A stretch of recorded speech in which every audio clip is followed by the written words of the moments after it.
करने की नहीं है, जो प्राप्त ही है इसके लिए हम जो मेहनत करते हैं वो मेहनत का कोई अर्थ नहीं है। प्राप्त की प्राप्ति के लिए क्या करना, कुछ नहीं, क्योंकि वो सदैव प्राप्त है। मगर वो हम दृढ़ नहीं कर सके, इसलिए प्राप्त की प्राप्ति, इसको प्राप्त करना नहीं है, फिर भी हमें करना है उस परम पुरुष पूर्ण ब्रह्म परमात्मा को जो सर्व में स्थित है। कोटि कोटि प्रणाम। याद रखें, इसलिए शास्त्र कहते हैं मोक्ष प्राप्ति। इसलिए महापुरुष सत्संग में कहते हैं मुक्ति की अनुभूति।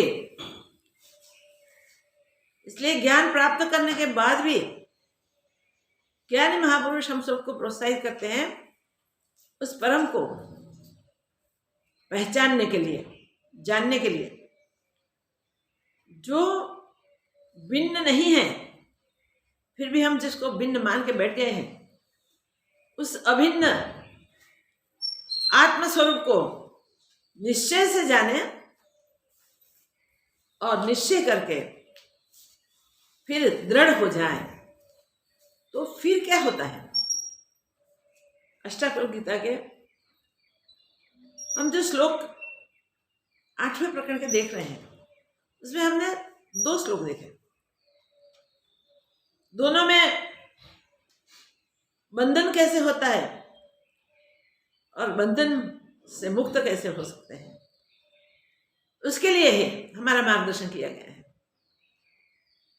आज 3रा श्लोक, उसमें भी वही बताया है। 3 श्लोक के द्वारा हमें हमारा पथ प्रशस्त हो जाए, इसके लिए काफी मार्गदर्शन दिया है। अंतिम श्लोक में, चतुर्थ श्लोक 8वें प्रकरण में अंतिम श्लोक है वो चतुर्थ श्लोक।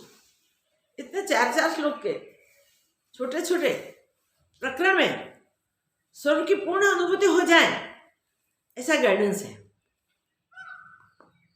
तो बाकी क्या रहता है, बाकी वही रहता है कि हम उसका स्वीकार करें, स्वीकार करके उसको प्राप्त करने के लग जाए। तो 3य श्लोक में हम देखेंगे कि पहले जो भी बताया, पहले 2 श्लोक में एक ही गाइडेंस किया है कि न सोचती न कांक्षती, न कांक्षती न सोचती, न मुच्यते न गृह्णाति, न हर्षति न कुप्यते। दोनों श्लोक में इसकी ही बात की है। जब हम इस प्रकार ये सब दुर्गुणों का त्याग कर देते हैं और स्वयं की अनुभूति के लिए तत्पर होते हैं, तब 3य श्लोक में हमारा मार्गदर्शन होता है। इसमें स्पष्ट कह दिया है, तदा बंधो यथा चित्तम तदा मोक्षो यथा चित्तम। देखिए, उसको दूर करने के लिए क्या करना है, बंधन और मुक्ति, उससे परे जाना है। मुक्ति की वांछना भी एक मांग है। हमें तो फरियाद और मांग दोनों से ऊपर जाना है। हमें तो फरियाद और मांग दोनों से ऊपर जाना है। तो याद रखें, ध्यान रखें कि हमसे वो गलती ना हो। वो लास्ट में बताएंगे 4th श्लोक में। 3य श्लोक में कहते हैं कि जहां आसक्ति है वहां से अनासक्त हो जाओ, असंग हो जाओ। आज का श्लोक है, इस श्लोक को हम देखेंगे। मगर याद रखें, हम क्या प्राप्त करना चाहते हैं वो पहले तो निश्चय कर लें। क्या प्राप्त करना चाहते हैं और कैसे प्राप्त होवे। इतने अभ्यास के बाद हम वो निश्चय पर तो आ ही गए हैं। हम जो प्राप्त करना चाहते हैं हमारी एक चाह है, हमारी एक इच्छा है। सात्विक इच्छा होवे तो भी जब तक इच्छा से मुक्त नहीं होते तब तक जो प्राप्त करने की वांछना है ना, वो भी बंधनकारक है। प्राप्त करने की इच्छा भी बंधन करता है। तो हमें अशुभ इच्छाओं का तो त्याग करना ही है, मगर शुभ इच्छाओं का भी त्याग करना है। चिला चलो सामाजिक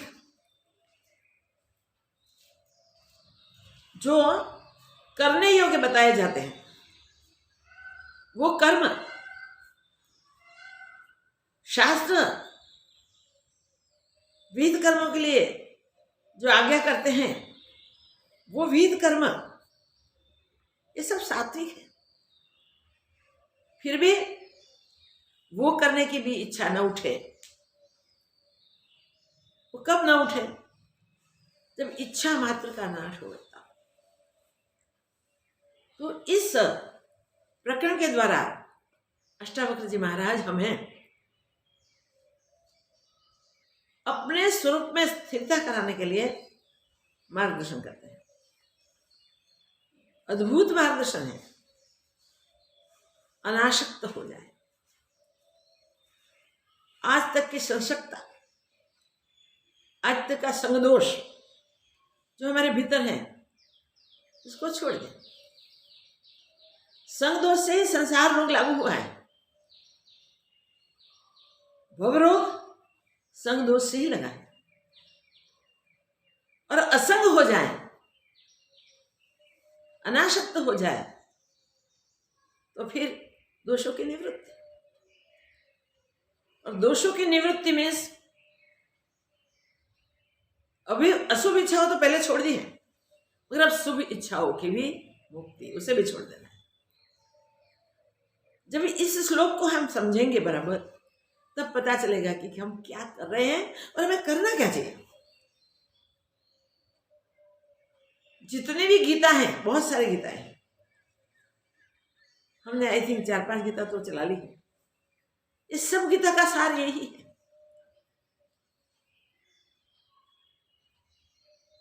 दोषों से मुक्त हो जाओ, दैवी गुणों से संपन्न हो जाओ, फिर अभ्यास करके सर्वस्व जो भी हम आज तक चाहते रहे इसका सबका भी त्याग हो जाए, इच्छा मुक्ति हो जाए। इच्छाओं की मुक्ति जब हो जाती है तब अनासक्त भाव जगता है। भगवद गीता में बार बार उसके लिए हमारा गाइडेंस किया जाए। स्थित प्रज्ञ के लक्षण हम जान लें भगवद गीता से और वैसे ही जीना हम शुरू कर दें। स्थित प्रज्ञ, जिसकी प्रज्ञा स्थित हुई है, जो बुद्धि में स्थिर स्वरूप का निश्चय करके वो निश्चय को भी याद नहीं रखते। त्याग क्या में त्याग, निश्चय क्या, स्थिति में स्थिति। वो स्थित प्रज्ञा की स्थिति प्राप्त करने के लिए हमारा पुरुषार्थ, जो सतपुरुषार्थ उसे कहते हैं। जीवन शेष है और मुक्ति की अनुभूति हो गई तो क्या जीवन का बाकी का प्रारंभ मिट जाएगा? नहीं। शरीर का प्रारब्ध शेष है, जो तीव्रतर है उसे भुगत के ही खत्म करना है। तो शरीर का प्रारब्ध भुगतना ही पड़ेगा, मगर असंग होके भुगतना है। जैसे जल में कमल रहता है, जैसे सांस में मक्खन रहता है। सोचिए, फिर डूबता रहे। कमल जल में हमेशा ऊपर ही रहता है, जल से डूबता नहीं है। दूध में मिश्रित घृत दूध में होता है तब दिखाई नहीं देता, मथने से उसको जमा दो, मथो, मथने से मक्खन के रूप में ऊपर आ जाता है। मक्खन की स्थिति अगर प्राप्त हो गई तो फिर डूबना नहीं पड़ेगा। मगर मक्खन के बाद भी तपना पड़ता है, याद रखें। हमारा जो प्रारब्ध है वो प्रारब्ध में भुगतना होता है, पूरा करना होता है, क्योंकि हम शरीर में हैं। शरीर का प्रारब्ध है तब तक हम अशरीरी बन जाए। कुछ भी प्रारब्ध में भुगतने का आ जाए तो भी मैं भुगतता हूं ऐसा भाव न हो। शरीर के भी साक्षी हो जाए, शरीर के भी दृष्टा हो जाए, आगे जाके अनन्यता आ जाए। भिन्न कुछ है ही नहीं, अभिन्न स्वरूप में स्थिरता प्राप्त हो जाए, तब फिर क्या है प्राप्त करने का? तब पता चलेगा कि प्राप्त तो कुछ करना ही नहीं था, जो प्राप्त है उसे ही जानना था। प्राप्त को जानना, जैसा है वैसा ही जानना, उसके लिए हमें पुरुषार्थ करना है। वो पुरुषार्थ में ऐसे महापुरुषों की हमें मदद मिलती है जो हमेशा प्राप्त को प्राप्त करके ही हमेशा हमेशा के लिए स्थित, जान के ही स्थित है, क्योंकि अप्राप्त तो है ही नहीं। तो करना क्या? कुछ नहीं करना है। इस प्रकार हम ऐसे असंग हो जाए, सब पूरे संसार से असंग हो जाए, देहाभिमान से असंग हो जाए, हर परिस्थिति से असंग हो जाए, और एक बार असंग हो गया तो फिर वो संसार में डूबने वाला नहीं है, डूबेंगे नहीं हम। मक्खन तो आप सबको याद होगा, छोटा सा इतना सी मक्खन अगर थोड़े से पात्र में बनाया आपने, मंथन किया दधी का और मक्खन ऊपर आ गया, मक्खन नहीं डूबेगा। और छाछ भी ऐड करो और पानी भी ऐड करो, जो भी करना है करो, मगर वो डूबेगा नहीं। फिर परिस्थिति कैसे भी सामने आ जाएगी तो वो परिस्थिति में वो बिल्कुल चलित नहीं होगा। आज ही राम ने क्वेश्चन किया था कि माँ, ज्ञानी पुरुषों का ज्ञान होते प्रारब्ध खत्म नहीं हो जाता, फिर क्यों ज्ञानी पुरुष भुगतते हैं शरीर से? हमारा सत्संग चलता रहता है, कुछ ना कुछ क्वेश्चन राम के आते हैं, हम उस पर चर्चा करते हैं दोनों। तो आज का ये सुबह का सत्संग था कि ज्ञानी पुरुषों का प्रारब्ध मिट नहीं जाता ज्ञान होते, उनका देहाभिमान तो नहीं रहता।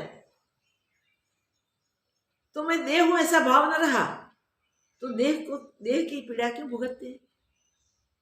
देखिए, कई वक्त तो ऐसे कहते हैं भगवान उनके लिए साक्षात आ जाते हैं। क्वेश्चन अभी पूरा नहीं हुआ। भगवान साक्षात प्रत्यक्ष स्वरूप धारण करके आ जाते हैं, और जब भक्त और भगवान का संवाद चलता है, जब कष्ट होता है भक्त को शरीर से, तब उसे तो होता है मुझे क्यों भुगतना चाहिए? मेरे साथ तो साक्षात भगवान है, साक्षात ईश्वर मेरे पास आते हैं, खाते हैं, पीते हैं मेरे संग, खेलते हैं मेरे संग। मैं तो भगवान का मित्र हो गया, भगवान का बंधु हो गया, सखा, जो उसने माना वो ना था, उन्होंने भगवान से बांध लिया। फिर एक दिन वो पूछ लेता है कि वो आपके होते हुए भी मुझे क्यों ये सब सहना है? भगवान मुस्कुराते हैं, कहते कुछ नहीं है, मगर उसी समय भक्त मुक्त हो जाते हैं, मगर भगवान भुगतते हैं। हमने देखा है कई भक्तों के कष्ट भगवान भुगतते हैं। तो याद रखिए, तीव्रतर प्रारब्ध हमारा शरीर का जो होता है वो भोगे बिना जाता नहीं। जैसे तीर्थ क्षेत्र कृतम पापम वज्रलेपम भविष्य, वो वज्रलेप होते हैं, वो मिटते नहीं है, उसे भुगतने ही होते हैं। तो ये भुगतने पड़ते हैं, तब भुगतते भुगतते हम वही निश्चय पर आ जाएं,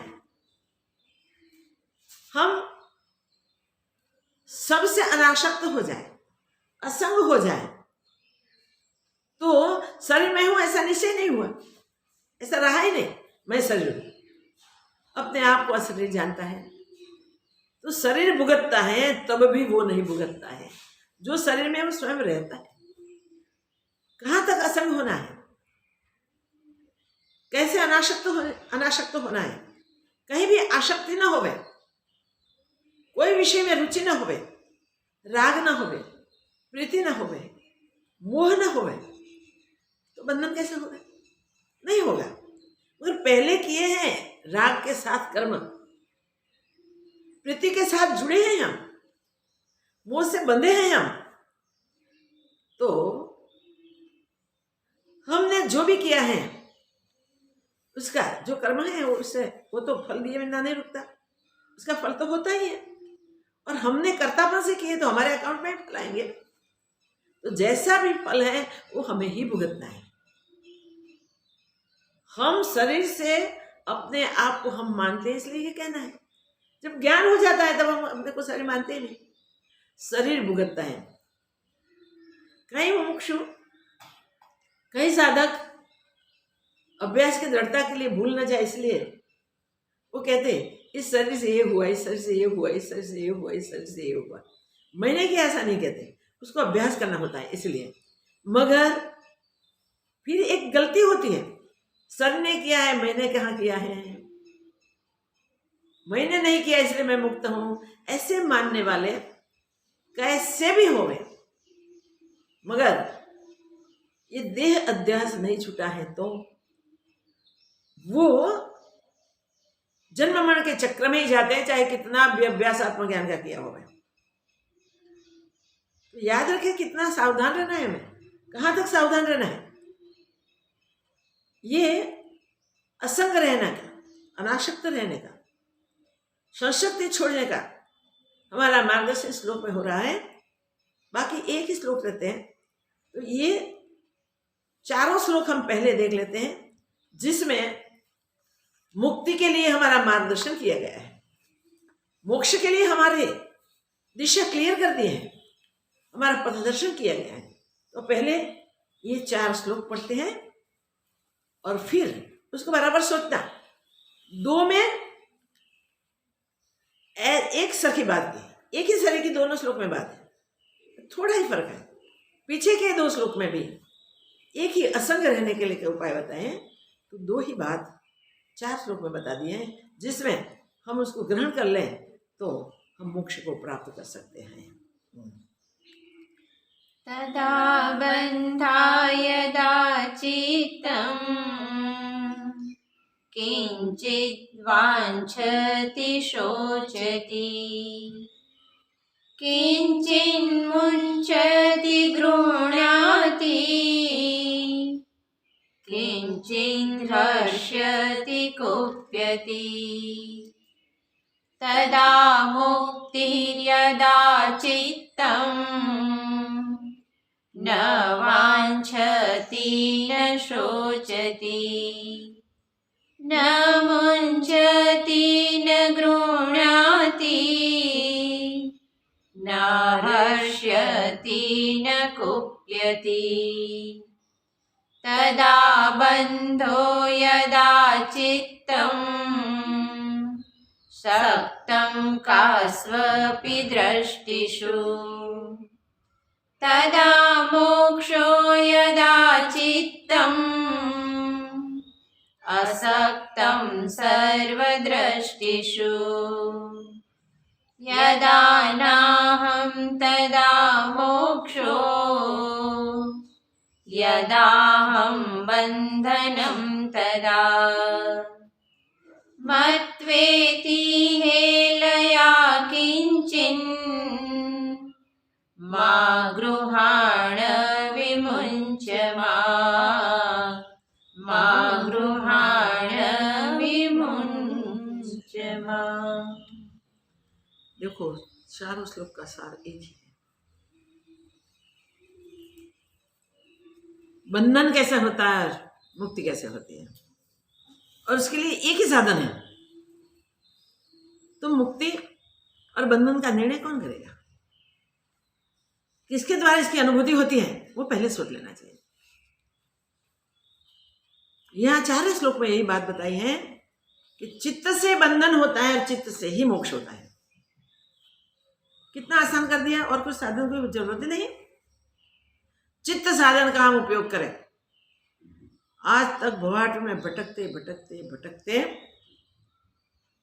यहां तक पहुंचे हैं, तब तक बंधन नहीं छूटे हैं। मगर बंधन छोड़ने के लिए हमें ईश्वर ने साधन दिया है, शास्त्रों और संतों द्वारा मार्गदर्शन किया है, और हमें वो बुद्धि भी दी है। भगवान बुद्धि भी देते हैं, जिस बुद्धि से हम निर्णय कर सके कि भाई अब तो बंधन छूट जाना ही चाहिए। जब परमात्मा ने इसका चांस दिया है, परमात्मा ने योग कर दिया है, तो हमारे बंधन मिट जाने चाहिए और हम भवाटवी के बंधन से, भवरोग के बंधन से छूट जाए। तो यह क्लियर बता दिया है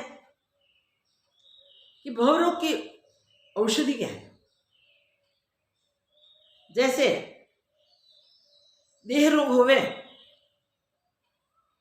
तो डॉक्टर के पास जाए, तो डॉक्टर और दवा, दोनों के 2 साधनों से हम देह रोग से मिट सकते हैं। वैसे ही भवरोग से मुक्त होने के लिए यहां बताए संत समागम, सत का संग। तो भवरोग तो लग ही चुका है, इसलिए विषय क्या कहना है, हम सब जानते हैं भवरोग क्या है। जो कई जन्मों तक, सदियों से, युगों से हमें देह में भटकाता है और दुख के सिवा कुछ अनुभव ही नहीं होने देता, वो भवरोग है। मगर उसको महापुरुष हमें सत्संग दे गए, सतशास्त्रों के लिए अभ्यास करके 2 चीज प्राप्त करते हैं, एक औषधि और साथ में पथ्य पालन। शास्त्र और संत हमें सत्य का संग करने के लिए समझाते हैं।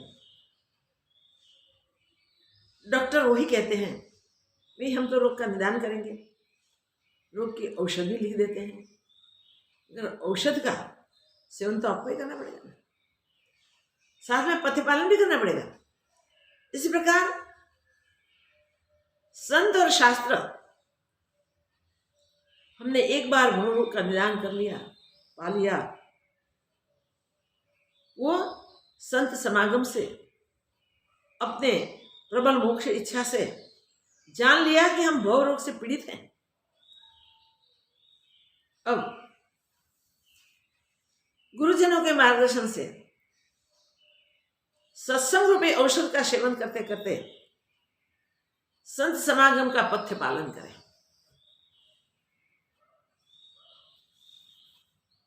तो पथ्य पालन,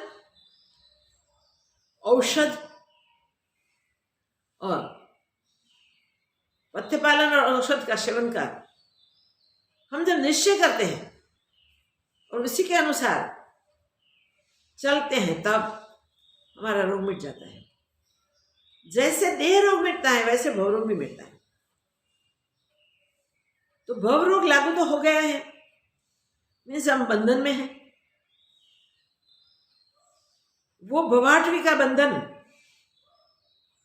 बहुत कड़ा बंधन है। लोहे की बेड़ी से भी ज्यादा बंधनकारी है। इसे छूटना बिना पुरुषार्थ संभवित नहीं है।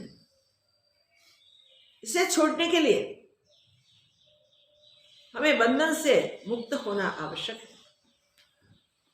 तो वो मुक्ति मीन्स मोक्ष।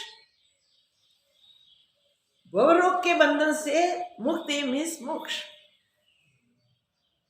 कितना आसान, कितना सरल, आसानी से बता दिया है कि तुम संशक्त हो, आसक्त हो, वो आसक्ति का त्याग कर दो, अनासक्त हो जाओ। अनासक्त होने के लिए हमें थोड़ा पुरुषार्थ करना पड़ता है, क्योंकि जन्मों की आसक्ति छोड़नी पड़ती है।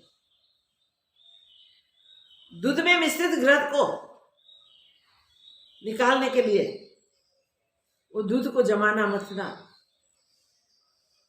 और इसमें फिर डूबे नहीं, ऐसी स्थिति प्राप्त करने के बाद भी उसका घृत हो जाना, वहां तक तप्तता सहन करनी होती है। याद रखो। वैसे ही जिस देह से हमें मुक्ति मिल सकती है, भवट्री से हम छुटकारा प्राप्त कर सकते हैं, वो देह पूर्व प्रारब्ध से बना हुआ है, पूर्व कर्मों के अनुसार बना है, और पूर्व कर्मों से जो वासना बनी है, वासना लेके हम इस शरीर में प्रवेश कर गए हैं। तो इस शरीर का जो भी प्रारब्ध है, अंतिम वासना जो है, वो वासना सात्विक होवे, तो हमें सात्विक वासना की तृप्ति के लिए सतशास्त्र, संत समागम, अच्छा कुल, धर्मनिष्ठ माता पिता और अच्छा सामाजिक एटमॉस्फेयर भी मिल जाता है, जिससे हम उसमें अपना अभ्यास कर सकते हैं। ये सब न होवे तो भी कई संत, कई भक्त भवाटवी से निकल गए हैं। उन्होंने स्वयं ने खूब पुरुषार्थ किया है, संत समागम आदि तो किया ही है, मगर अपना ऐसा कड़ा पुरुषार्थ व्यवहार काल में किया है जिसमें शास्त्र का मार्गदर्शन कभी छूटा नहीं है, संतों की आज्ञा का उल्लंघन कभी नहीं हुआ है। इसी प्रकार हम भवरोग को तो अच्छी तरह से समझ गए कि जब तक हम ऐसा कंटिन्यूअस पुरुषार्थ नहीं करेंगे, पुरुषार्थ का सातत्य नहीं होगा, बीच बीच में आसक्ति बनती जाएगी, बीच बीच में राग मोह आदि होते जाएंगे, तो फिर नए बंधन करते रहेंगे। इस राग से, मोह से, प्रीति से, कोई भी कारण से हम जो कार्य करेंगे उसमें बनते जाएंगे, फलाशक्ति छूटेगी नहीं। और कोई धर्म और पंथ भी ऐसा बताते हैं कि भाई स्वर्ग अंतिम लक्ष्य है, हमारे पास आओ, हम बताते हैं इसी के अनुसार अभ्यास करो, मेडिटेशन करो, आपको स्वर्ग प्राप्त हो जाएगा। बस सतशास्त्र क्या कहते हैं? स्वर्ग की प्राप्ति पुण्य कर्मों से होती है, और पुण्य कर्म भी कर्म है, और पाप कर्म भी कर्म है। पाप कर्म से नरक की गति है, पुण्य कर्म से स्वर्ग में गति है। मध्यम कर्मों से, जिसमें पाप और पुण्य दोनों मिक्स है, ज्यादा पुण्य का पल्ला जब तक भारी नहीं होता तब तक स्वर्ग भी नहीं मिलता। पाप से पुण्य का पल्ला तब भारी होता है जब भगवान कृपा करते हैं। भगवान की कृपा से हमारा पुण्य का पल्ला बढ़ गया, और बढ़ने से स्वर्ग में गए, मगर आसक्ति तो नहीं छूटी, भुगतने की इच्छा तो नहीं छूटी। तो हमारे किए हुए सत्कर्मों के पुण्य स्वर्ग में भुगाए जाते हैं। पाप छूटने के भी पाप बैलेंस पड़े, याद रखना। स्वर्ग में रहकर हम हमारे किए हुए कर्मों के पुण्य भुगत लेते हैं, तब स्वर्ग में एक सेकंड कोई नहीं रखता, और नोटिस भी नहीं दी जाती कि अब तुम्हारा समय पूरा होता है, तुम्हें जाना है नीचे। फिर जैसे संचित पड़े हुए कर्म हैं, भुगतने के बाकी हैं, उसमें से जो परिणाम देने के लिए तैयार होते हैं, वो कर्म के अनुसार का शरीर मिलता है।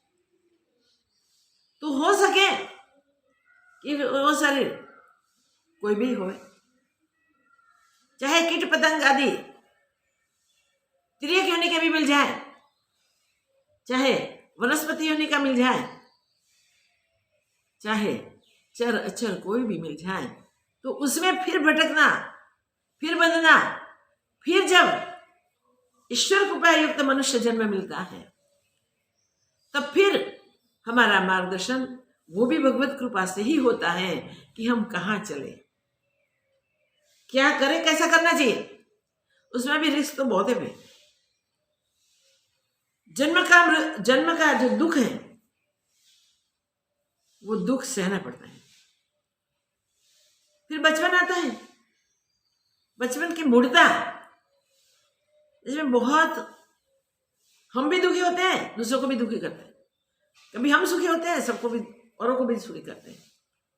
मूढ़ता से न मांगने की चीज मांग के माँ बाप को विवश कर देते हैं, और माँ बाप नहीं दे सकते तो हम दुखी दुखी हो जाते हैं। फिर विवाह अवस्था आती है, तो विवाह अवस्था भोगों की स्थिति है। भोग भुगतने में हम सब कुछ भूल जाते हैं, कर्तव्य भी भूल जाते हैं, फर्ज भी भूल जाते हैं, धर्म भी भूल जाते हैं, क्योंकि सावधानी नहीं हुई बचपन में। बचपन में सावधान हो सके ऐसा वर्तुल मिले, ऐसा परिवार मिले, ऐसा संग मिले तो ठीक है, युवानी में तो सावधान रहता है, और फिर ऐसा राग नहीं करता युवानी में संसार में जिससे वो बदता जाए। वहां से फिर वृद्धावस्था आएगी। गृहस्थाश्रम, वानप्रस्थाश्रम, ये सब देखो पसार करके ही जाना होता है, और वृद्धावस्था में फिर शरीर क्षीण हो जाता है, जर्जरीभूत शरीर की अवस्था होती है, और शरीर में से मैपन नहीं मिटा। तब तो हम क्या करेंगे? कई लोग कहते हैं कि अभी तो थोड़ा धर्म करना है, बहुत देर है, बाद में करेंगे। पता नहीं कितना आयुष, फिर भी हम ऐसा ही बोलते हैं। तो सर्प के मुख में मेढक, वो मेढक चाहता है कि मैं मच्छर खाऊं। सर्प मेढक को खाना चाहता है, मेढक मच्छर को खाना चाहता है। सर्प ही काल के मुख में होता है, समड़ी के पैर में, इनके मुख में। देखिए कैसे बच पाएंगे? काल के मुख में पड़े हुए हम अपने को अगर नहीं संभाल सके तो और कर्म बंधन बढ़ते जाते हैं। युवा अवस्था देखिए क्या है, वृद्धावस्था क्या है। काल ग्रसित ही सब है, और काल से ग्रसे हुए पीड़ित ही है। उससे मुक्त होने के लिए हम ऐसे निर्लेप जीना पड़ेगा, अनासक्त होना पड़ेगा। इसलिए यहां फिर से तीसरी बार कहा है, तदा बंधो यथा चित्तम। ये सारे संस्कार कहां संग्रहित होते हैं? चित्त में। कई जन्मों के सारे संस्कार चित्त में होते हैं, और संस्कारों के अनुसार, मीन्स चित्त के अनुसार हमारा बंधन भी होता है। और तदा मोक्षो यथा चित्तम, मोक्ष भी चित्त के अनुसार ही मिलता है, चित्त से ही मिलता है। तो हमें चित्त से ही, मन से ही उसका सदुपयोग करके बंधन और मुक्ति की स्थिति प्राप्त होती है। अब हमें बंधन में नहीं जाना है, वहां तक हम पहुंच गए, नहीं अब दोबारा जन्म नहीं। बार बार हम कहते हैं कि अब दोबारा जन्म नहीं, पर कहने से दोबारा जन्म नहीं होगा ऐसा नहीं है भाई। छुटकारा तो तब होगा जब हम अपने आप की पहचान करेंगे, वास्तव में जो है वो हम करेंगे। इसलिए करना क्या है, क्या सोच करनी है, क्या चिंतन करना है, क्या मनन करना है, और जानना क्या है। जिसको पाया है फिर भी अब तक जाना नहीं है, उसको जानना है, उसके लिए अभ्यास करना है, और उसके लिए शेष जीवन जो है वो जीवन में हम अति सावधान रहेंगे, प्रतिपल स्वरूप का चिंतन करते रहेंगे। संसार से अनासक्त हो जाएंगे और स्वरूप से जुड़ जाएंगे, स्वरूप में स्थिर हो जाएंगे। जब तक वो स्थिरता प्राप्त नहीं हुई तब तक तो भटकता ही है। भटकने के लिए हम नहीं आए हैं, याद रखें। अब हम अपनी दशा देखें। मन जब विषयों को देखता है तब हम विषयों से आसक्त हो जाते हैं। तो यह वो मार्गदर्शन हमारा हुआ है कि शक्तम क्वास अपि सर्वस्व, वह तो बंधन का कारण है। जब तक हम सबसे आसक्त होते हैं, विषय से आसक्त होते हैं, उससे जुड़ते हैं, आकर्षित होते हैं, तब हम उसमें फंस जाते हैं। और फंसना वही तो बंधन है। तो आसक्ति बंधन है। जो आसक्ति कहाँ रहती है? चित्त में। अब करना क्या है मोक्ष के लिए? तो असंशक्त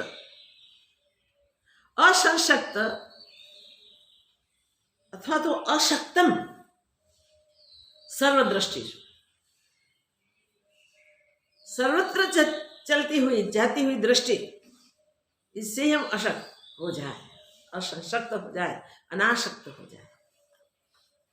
तो आसक्ति ही बंधन का कारण है, आसक्ति ही मुक्ति का कारण है। मोक्ष आसक्ति छूटने से मिलेगा। आसक्ति होने से भवाटवी का रोग मिलेगा। भवाटवी से मुक्त होना है, हम कहीं न जुड़े। 2-3 दिन पहले किसी ने कोई एक बात बताई। एक महात्मा थे, 60 साल से पैसे को भी नहीं छूते थे, अति वैरागी रहते थे। एक आश्रम में वो पहुंचे घूमते घूमते, वहां देखा कि आश्रम की जगह महंत नहीं रहे हैं। जगह के महंत नहीं रहे इसलिए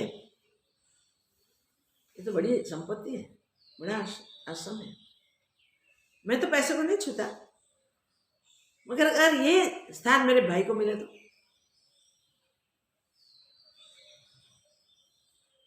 भाई को मिले तो बहुत अच्छा।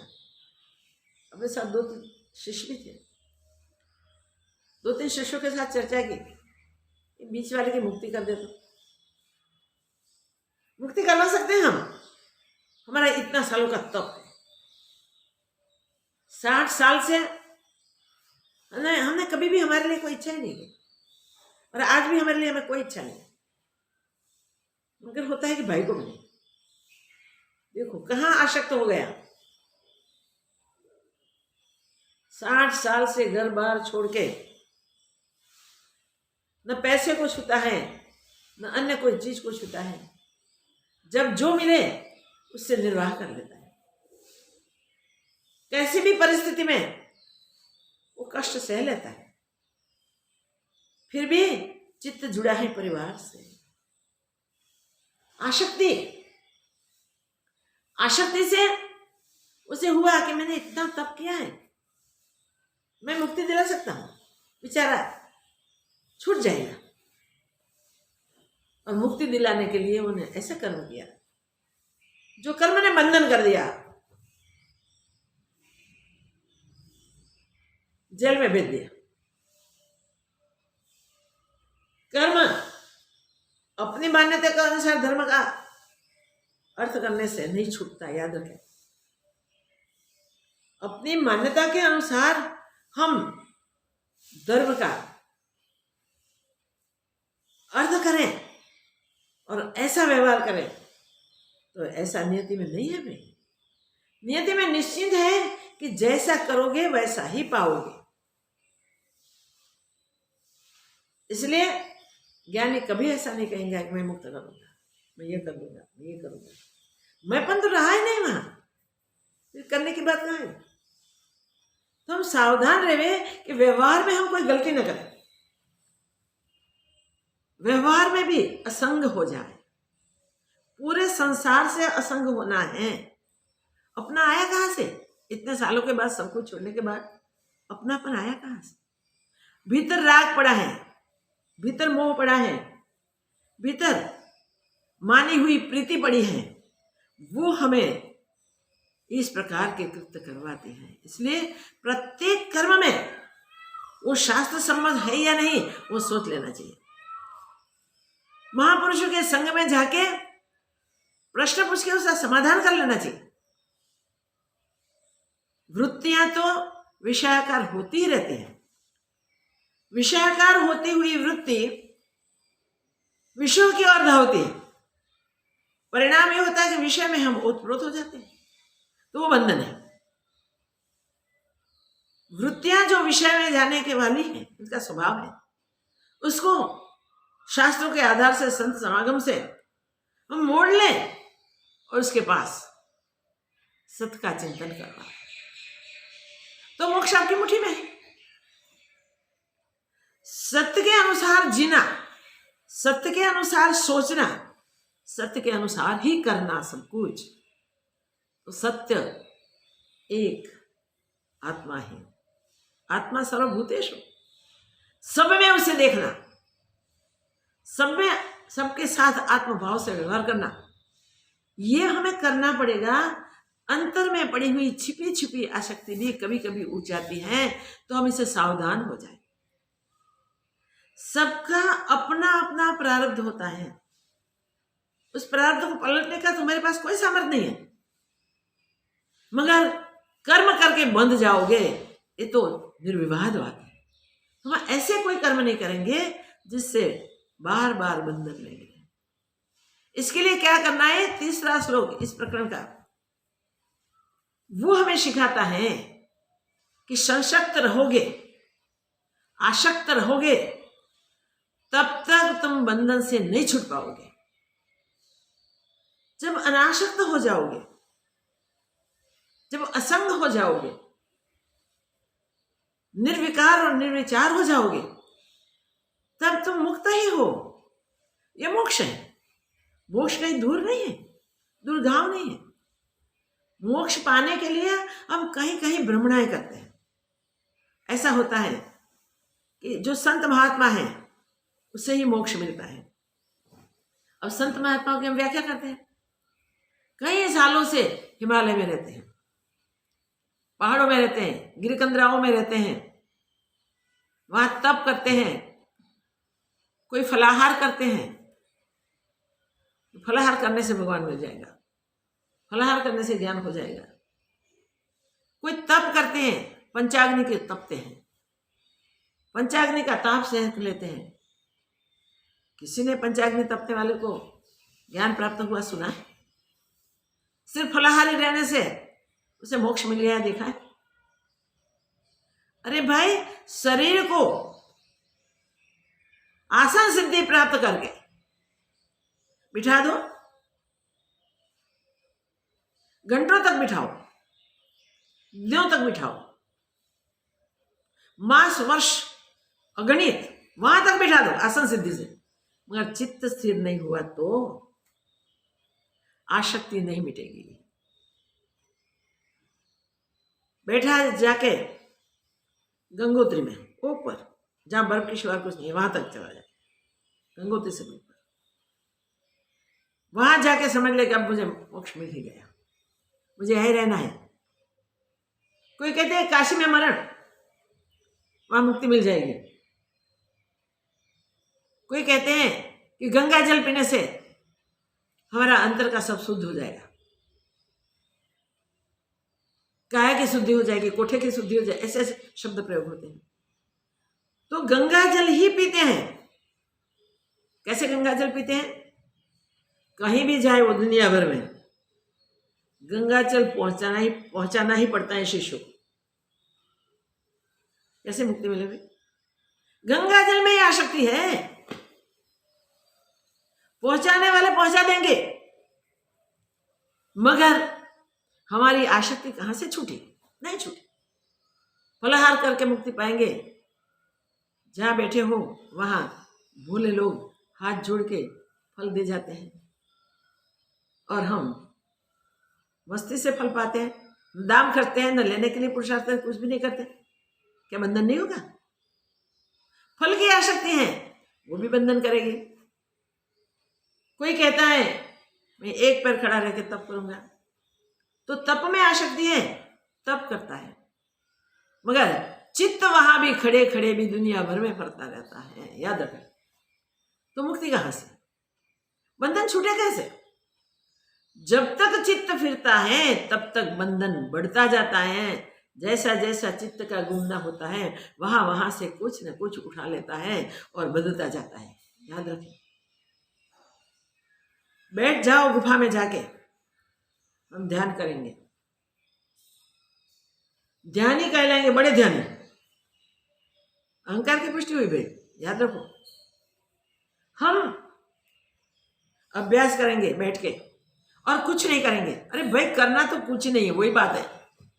तुम जो कहते हो वही बात है, करना कुछ नहीं तुम्हें, मगर वो देह इंद्रिया मन बुद्धि से कुछ भी हो रहा है तो उसमें मैंने किया ऐसा क्यों भाव रखते हो? देह इंद्रिया देता है तो वही कर्म है, करते रहेंगे क्योंकि प्रारंभ उसका है, उसे करने दो। मगर करते हुए भी, चित्त से करते हुए भी अकर्ता का अभिमान करोगे तो छुटकारा नहीं होगा। हम याद रखें, एक एक क्रिया जो हम करते हैं और भोली प्रजा हमें तपस्वी समझती है, साधु समझती है, महात्मा समझते हैं, ब्रह्मज्ञानी समझते हैं। आप अपनी जांच करें कि क्या स्थिति है हमारे मन की, क्या स्थिति में हम भटकते हैं। काम क्रोध मोह लोभ त्याग परिग्रह, ये सब अगर हमें सताते ही हम करते रहते हैं तो हमने कुछ भी नहीं किया, कुछ भी नहीं पाया। कितना भी क्या हो गया, जीवन भर वहां बर्फ के स्थानों में रहो, मगर चित्त शहरों में नगरों में घूमेगा तो क्या? एक एक चीज की याद करो, अपने चित्त की जांच करें हम। चित्त स्थिर हुआ कभी? और स्थिर हुआ तो क्षणिक हुआ या अखंड स्थिर हुआ? क्षणिक स्थिर हो जाए, थोड़े ध्यान का अभ्यास करो, प्राणायाम का अभ्यास करो, कुछ मिनट या कुछ घंटे चित्त स्थिर हो जाए, मगर फिर वशिष्ठ महाराज कहते हैं 1000 साल की समाधि लगाई और आकाश में कुटिया बना के, संकल्प की इतनी सिद्धि थी, संकल्प से उन्होंने कुटिया बना दी 1000 वर्ष के लिए, वहां संकल्प जुड़ा था। 1000 वर्ष के बाद वो संकल्प से जगे, समाधि से जगे, समाधि से उतरे तो वहां, ये भी तो वहां बैठे हैं, नीचे से ललना का संगीत सुनाई दिया, देखो, इससे चित्त आकर्षित हुआ। तो याद रखें, समाधि से भी मोक्ष नहीं मिलता, चित्त अचल होवे तभी मोक्ष होता है। जब तक चित्त चलता रहता है तब बंधन नहीं छूटता है। चित्त चलता है तब बंधन होते रहते, बढ़ते रहते, और महात्मा होने का दंभ करके और भी बंधन करेंगे। तो ये बात हमें बराबर निश्चय से स्वीकार्य हो जाए कि नहीं, हमें संग दोष को बिल्कुल स्वीकारना नहीं है, और अब तक जो हुआ है उससे हम छोड़ देंगे, और जो भी अब तक के कर्मों के फल हैं भुगत के खत्म हो जाएंगे, मगर अभी का जो जीवन है वो मात्र एक ही निसंग रहने के लिए व्यतीत करेंगे। मन तो मचल जाता है, चलित हो जाता है, इसका स्वभाव है, मगर बार बार अभ्यास से वो चंचल मन भी स्थिर हो सकता है। तो धीरज ना छूटे उसके लिए सावधानी रखें। ये यहाँ हम कभी पहले देखते थे, अभी तो पता नहीं कि आते हैं नहीं आते। कई लोग ऐसे आते थे, भूमि गड्ढा करवाते थे और इससे जमीन में उतर जाते थे, ऊपर से बंद कर देते थे, और फिर कहते 24 घंटे के बाद हमें निकालना, 48 घंटे के बाद हमें निकालना, 1 सप्ताह के बाद निकालना। और इस प्रकार होता था। जब कहा उस मुद्दत पे जब मिट्टी निकालते हैं तो वो वैसा ही है। क्या हुआ? शरीर को मिट्टी में गाड़ दो, देहाध्यास नहीं छूटेगा तो, चित्त चंचलता को नहीं छोड़ेगा तो, कुछ भी करो, कैसे भी करो, सर्व प्रकार की सिद्धियां प्राप्त कर लो, सर्व सिद्धियां आपकी मुट्ठी में होगी, तब भी इस सिद्धियों का दुरुपयोग करने के चित्त में जो भाव आएंगे उसको कैसे रोकोगे? जब तक सबसे असंग न हो जाओगे, सर्व प्रकार से निर्लेप न हो जाओगे, निसंग न हो जाएंगे, तब तक ये बंधन नहीं छूटता है। ये बंधन करने वाला अपना चित्त है। तदा बंधु यदा चित्तम। फिर यह स्पष्ट करके तीसरे श्लोक में बता दिया है, तदा मोक्षो यथा चित्तम। मगर चित्त के 2 प्रकार की प्रवृत्ति में हमें सावधान रहना है। जिसमें शुभ इच्छाएं हैं, शुभ भावनाएं हैं, शुभ वासनाएं हैं, वो भी सोने की नहीं तो लोहे की बेड़ी है। बेड़ी तो है, इच्छाओं की पूर्ति की अपेक्षा वो बंधन है। तो हम कहीं भी आसक्त न हो। ध्यान देना, संसार कोलसे की खानी जैसा है। कितने स्वच्छ वस्त्र आपने पहने हैं, मगर वो खान में गए तो कहीं ना कहीं दाग लगे बिना रहता नहीं है। चित्त का संग करो, शुभ इच्छाएं भी करते जाओ, मगर शुभ इच्छा से भी चित्त जुड़ा है तो कल अशुभ इच्छा से भी आकर्षित हो सकता है, जुड़ सकता है। इसलिए चित्त को अचित्त करने का पुरुषार्थ करें। और यहां मार्गदर्शन है, चित्त को अचित्त करने का उपाय है जबरदस्ती नहीं। चित्त पे जबरदस्ती नहीं, चित्त को समझा के बुझा के मोड़ दो, उसका मार्ग प्रशस्त करो और चित्त को इस प्रकार स्वरूप के साथ जोड़ो, स्वरूप का ही चिंतन करो। जगत क्या है सोचने की कोई जरूरत नहीं है। सोचा तो सोच लिया और मिथ्या समझ में आ गया तो अच्छा है, मगर मिथ्या समझ में न आया और हमें मुक्त होना है तो आज से हमें जगत की ओर आकर्षित नहीं होना है। और जगत में 2 बातें हैं, शुभ भी और अशुभ भी है। तो शुभ से या अशुभ से किसी से भी जुड़ना नहीं है। संसार से शॉर्ट में आकर्षित नहीं होना है। कहीं भी कितना भी आकर्षण हो जाए, मिल जाए, तो उस आकर्षणों में फंसना नहीं है। चित्त को वो ही चिंतन करवाना है कि आखिर हम है कौन, जन्म मरण के चक्र में कौन जाता है और कौन इसी मनुष्य जन्म में ही मुक्त हो जाता है। उसका आंसर हम जब चिंतन करते हैं कि हम कौन हैं, अपना मूल देखने को प्रयत्न करते हैं, तब पता चलता है। गति देखने को प्रयत्न करते हैं, तब पता चलता है। चित्त ये चिंतन छोड़ के विषयों का चिंतन करें तो कोई भी विषय ऐसा नहीं है कि हमें उबार सके। सब विषय बंधन करता है। इसलिए कभी कोई विषय का चिंतन नहीं, कोई विषय से जुड़ना नहीं। चिंतन करके चित्त हमें बांध सकता है, मगर अनासक्त ही हो गए तो अपनी पहचान के लिए हम खो गए, चित्त का सदुपयोग कर लिया, तो ऐसे करने से हम अनासक्त हो जाते हैं। इस अभ्यास से हम असंग हो सकते हैं और असंग से बंधन छूट जाता है। मोक्ष मुट्ठी में मोक्ष मिल जाता है।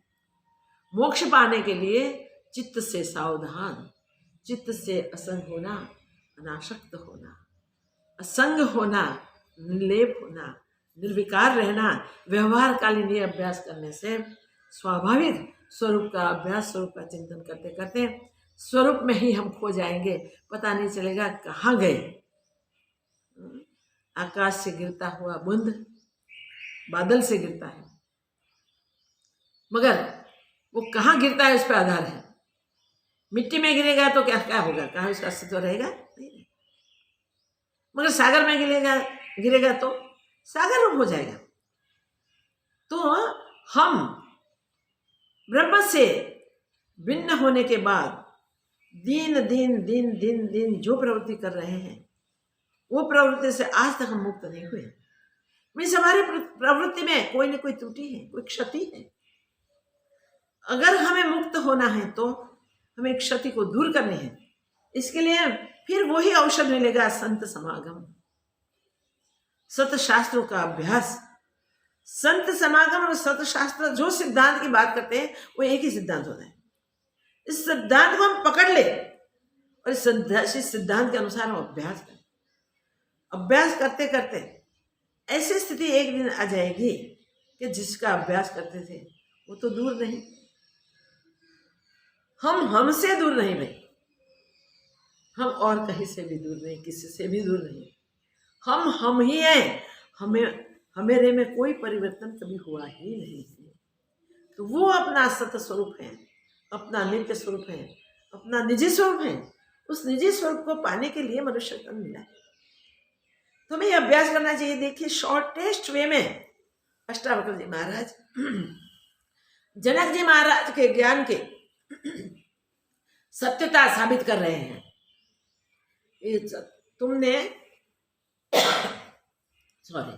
तुमने जो अभ्यास किया, जो पुरुषार्थ किया, वो पुरुषार्थ का परिणाम तुमने जो प्राप्त किया वो ही प्राप्त करने योग्य था। तो हम सब के लिए ऐसे महापुरुष खुशी खुशी से आनंद आनंद से कह सके कि प्राप्त करने योग्य जो था वो मनुष्य जन्म पाके तेरे अधिकार के अनुसार तुमने पुरुषार्थ किया और प्राप्त कर लिया है। तो अब तुम्हें दोबारा जन्म नहीं है, अब अन्य शरीर में जाना नहीं है। कैसी मुक्ति? जो मुक्ति में कहीं से छूटना नहीं है। मुक्त होना मीन्स बंधन से मुक्ति, और ये मुक्ति जिसे मोक्ष कहते हैं वो भवरोग से मुक्ति, जिसका उपाय अन्य किसी के पास नहीं है, संतों के पास है। और संतों ने अपने अनुभव को शास्त्रों में रखा हुआ है। वो शास्त्रों को भी पकड़ लें और संतों के पास प्रत्यक्ष जो सत्संग आदि मिले तो उसके लिए हम पुरुषार्थ करें। विवेकानंद जी महाराज कहते थे, एक कोई संत आए थे दूर जो वहां थे उससे, और वो ज्ञानी महात्मा थे। तो ज्ञानी महात्मा थे, विवेकानंद जी को किसने बताया? वो ज्ञानी महात्मा वहां आए हुए थे। मतलब दूर बहुत है। कितना दूर है? तब वो साधन नहीं थे, साधन लेके पहुंच जाए। तो बोले काफी दूर है। तो विवेकानंद जी बताया कि 20 गांव भी दूर हैं तो हम दौड़ के वो सत्संग सुनने के लिए वह महापुरुष के संग में पहुंच जाएंगे। तो असंग होने के लिए बस जिसका संग हो जाए, जिससे हमारे में जो आसक्ति आदि है वो छूट जाए। जिसकी आसक्ति छूट गई है वही हमें आसक्ति से छुड़ा सकते हैं। और ये जिसने आसक्ति की है वो आसक्ति में हमें डुबो सकते हैं। तो उस दोनों कार्य करने वाला अपना चित्त है। चित्त से हम आसक्त हो सकते हैं विषयों में, और महापुरुषों के मार्गदर्शन को प्राप्त करके यही चित्त को हम अचित्त करके हम मोक्ष को प्राप्त कर सकते हैं। तो मोक्ष कहीं दूर नहीं है हमसे, और मोक्ष कोई भिन्न वस्तु नहीं है। ये भी याद रखें, जहाँ देखे वहाँ हम ही हैं, हमारा ही ये विस्तार है। दिख रहा है वो सब हमसे भिन्न नहीं है, दिखते हैं भिन्न। चिंगारी अग्नि से भिन्न दिखती है। बस प्रकाश देने का, जलाने का सामर्थ्य चिंगारी में भी है। वो चिंगारी अग्नि ही है। अग्नि के रूप में स्वीकार करें तो चिंगारी इसकी दाह शक्ति बता सकती है, चिंगारी उसकी प्रकाश शक्ति भी बता सकते हैं। ऐसे हम असंग निर्लेप सर्व से कभी भिन्न नहीं हुए, ऐसे निश्चल रूप है। ऐसा अभ्यास करके निश्चय में आ जाए तो ये निश्चय कहाँ हुआ? चिंतन करते करते चित्त ने वो जो जितने भी जन्मों से संस्कार खड़े किए थे उस सब संस्कार को छोड़ दिए जब, और चित्त अचित्त हो गया, चित्त ने घूमना बंद कर दिया, चित्त स्वयं रहा ही नहीं, चित्त चैतन्य हो गया, तब हम के सिवा और कुछ नहीं। तो अभ्यास करना है वहां से, जो भी देखे वो सब हमारा ही रूप है, हमसे भी, और हम हमारे लिए जैसा व्यवहार करें वैसा ही व्यवहार सबके लिए करें। व्यवहार से ही ये कार्य सिद्ध होगा, निश्चय से ही कार्य सिद्ध होगा, अनुभव होगा, और अनुभव की दृढ़ता से हम अपने पूर्ण स्वरूप में हमेशा हमेशा के लिए स्थित हो जाएंगे। तो अनासक्त होने का अभ्यास करें, चित्त को अचित्त करने का अभ्यास करें। अगर यहाँ दिशा सूचन है कि चित्त के चिंतन को ऐसा योग दे दो जिससे अनायास हंस जैसी स्थिति बन जाए, इकट्ठे दूध पानी भिन्न करने का सामर्थ्य प्राप्त हो जाए।